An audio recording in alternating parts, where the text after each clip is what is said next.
कहा हवाई फायरिंग करने के बाद दूल्हा और ससुर पहुंच गए हवालात। प्रेम प्रसंग में प्रेमी के साथ मिलकर पत्नी ने कैसे खौफनाक साजिश रची जिससे हर कोई दंग है। बिहार में मामूली विवाद पर किसने कर दिया सरतन से जुदा, और दंड नृत्य का कार्यक्रम दंड युद्ध में कैसे बदल गया। नॉन स्टॉप अंदाज में देखिए सुपर एक्शन से भरपूर खबरें। लाठी डंडों के साथ पारंपरिक दंड नृत्य चल रहा था, लेकिन अचानक कुछ ऐसा हुआ कि दंड नृत्य दंड युद्ध में तब्दील हो गया। दंड नृत्य में शामिल लोग एक दूसरे पर लाठी और डंडों से हमला करने लगे।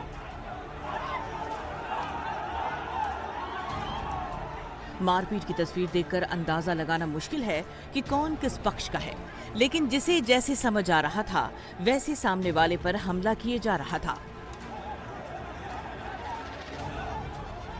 एक पक्ष बचने की कोशिश में भागा तो दूसरा पक्ष डंडे लेकर उनके पीछे दौड़ा और दौड़ा कर पीटा। धार्मिक कार्यक्रम के दौरान गुरुवार को मारपीट की ये चौंकाने वाली घटना ओडिशा के गंजम जिले में हुई, जहां पारंपरिक दंड नाच से जुड़े दो दल आपस में भिड़ गए। मारपीट का ये वीडियो सोशल मीडिया पर वायरल हुआ तो पूरे इलाके में चर्चा का विषय बन गया। जानकारी के मुताबिक मारपीट की ये घटना गंजम जिले के धराकोट थाना क्षेत्र के सुंदरापल्ली गांव में हुई। यहां पारंपरिक दंड यात्रा का पंचू दंड कार्यक्रम चल रहा था। उसी दौरान दो अलग अलग दंड गुट के सदस्यों के बीच विवाद हुआ, जो देखते ही देखते हिंसक झड़प में बदल गया। कहा जा रहा है कि एक पार्टी ने कथित रूप से दूसरी पार्टी को रास्ता नहीं दिया, जिससे विवाद बढ़ा और दोनों पक्ष आमने सामने आ गए। वीडियो में साफ साफ देखा जा सकता है कि दोनों दल के सदस्य परंपरा और अनुशासन को दरकिनार कर एक दूसरे पर डंडे से हमला कर रहे थे। गांव की ये सड़क कुछ देर के लिए जैसे युद्ध का मैदान ही बन गई थी।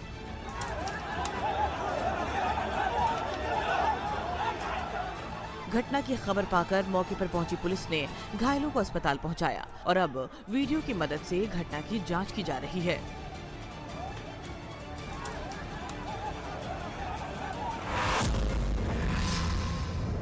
बाराती डांस कर रहे थे, नोट उड़ाए जा रहे थे। महिला हो या पुरुष, पूरा परिवार शादी के जश्न में डांस कर रहा था। इसी बीच घोड़ी पर सवार दूल्हे ने पूरे टशन के साथ अपनी पिस्टल निकाली और हवाई फायरिंग कर दी। शादी के जश्न में फायरिंग के इस वीडियो को रील बनाकर जब वायरल किया गया तो दूल्हे की परेशानी बढ़ गई। फौरन पुलिस एक्शन में आई और दूल्हे के साथ साथ उसके एक रिश्तेदार को गिरफ्तार कर लिया गया।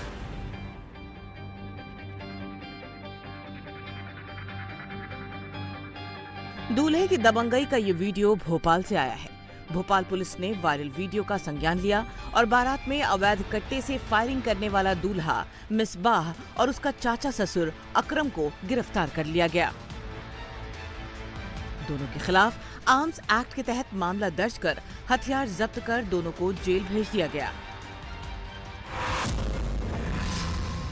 आगे आगे युवक दौड़ रहा है और पीछे पीछे पुलिस वाले। 1, 2, 3, 4 पुलिस वाले युवक का पीछा कर रहे हैं और युवक फुल स्पीड में भाग रहा है। अब एक और सीसीटीवी देखिए, जिसे देखकर आप दहल जाएंगे।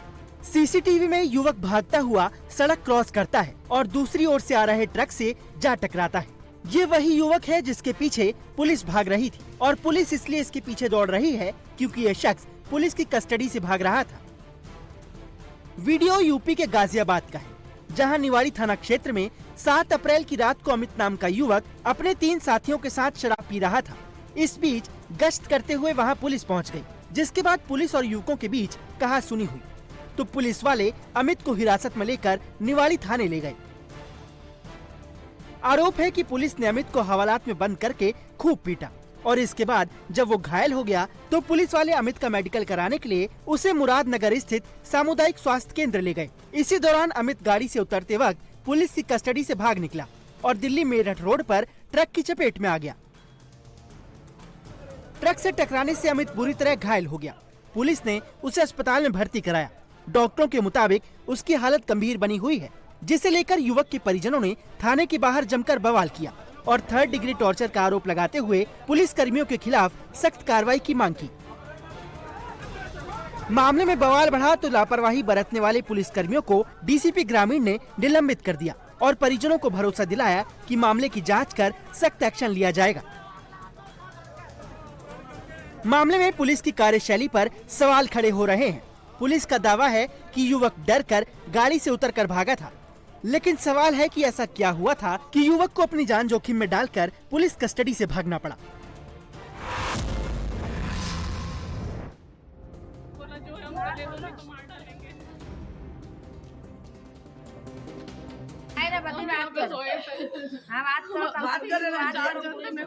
उन्होंने पहले हमारा मुंह दबाया, फिर उन्होंने बोला जो है हम दे दो नहीं तो मार डालेंगे।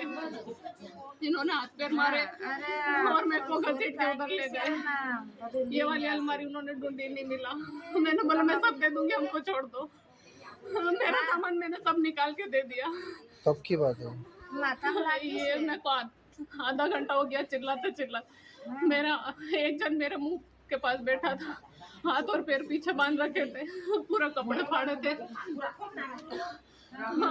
चिल्लाने की कोशिश करी तो बोला तेरे पति को मार देंगे। आंखों में आंसू है, आवाज में दर्द भी है और रो रो कर पूरी कहानी बयां कर रही है। लेकिन अगर हम कहें कि ये सब एक नाटक है, इसी औरत ने अपने पति को मरवाया है, तो आप भी सोच में पड़ जाएंगे। लेकिन ये सच है, ये महज दिखावा है, सोची समझी साजिश का हिस्सा है। इस महिला ने इंदौर की सोनम रघुवंशी तक को फेल कर दिया। प्लानिंग ऐसी रची कि घर वालों को तो छोड़िए, शुरुआत में पुलिस वालों को भी शक नहीं हुआ। सब इस शातिर पत्नी की ही बताई कहानी को सच मान रहे थे, लेकिन जब तहकीकात की गई और असलियत से पर्दा उठा तो सब हैरान रह गए। घटना मध्य प्रदेश के धार जिले की है, जहां 7 अप्रैल को रात को रांजोद थाना क्षेत्र में पुलिस को सूचना मिली थी कि एक घर में सनसनीखेज लूटपाट और हत्या की गई।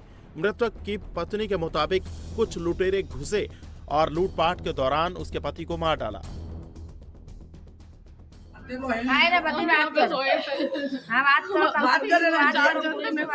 उन्होंने पहले हमारा मुंह दबाया, फिर उन्होंने बोला जो है हम दे दो नहीं तो मार डालेंगे।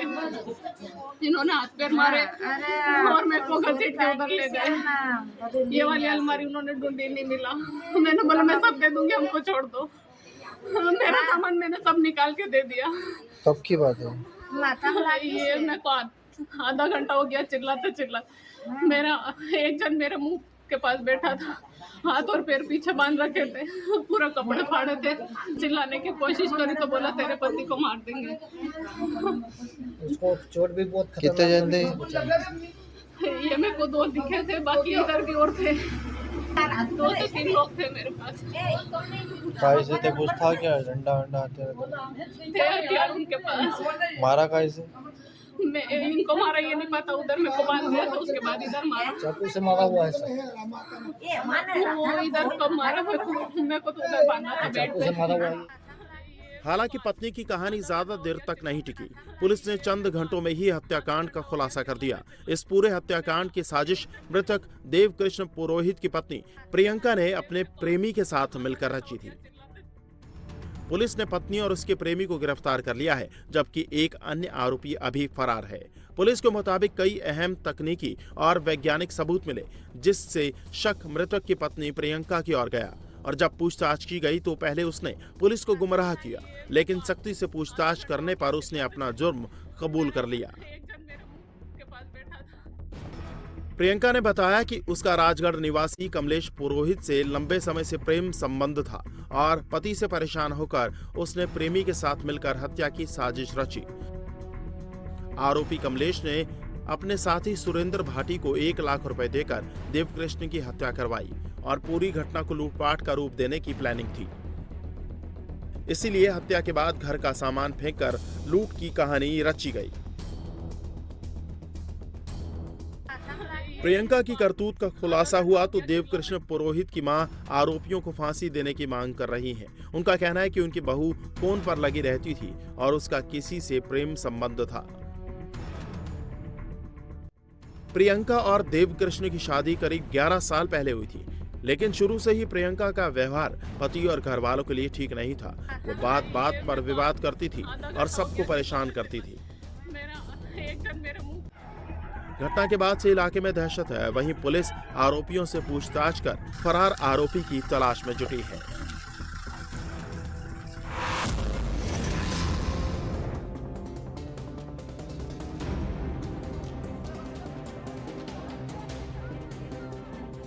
बिहार में कानून व्यवस्था पर एक बार फिर सवाल खड़े हो गए हैं।